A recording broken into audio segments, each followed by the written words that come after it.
My name is Beck. I'm an electrician in Queenstown and I had my solar system installed in February 2021.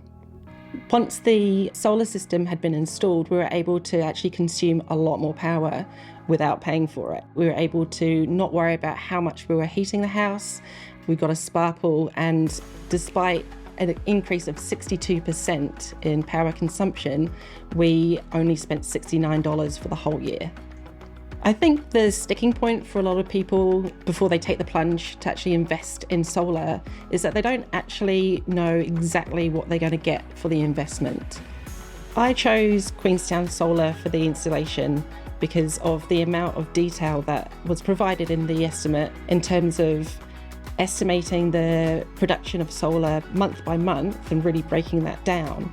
I was amazed that that wasn't best case scenario. It was actually really conservative. And I just advise people to find out from you what they can achieve and then go from there.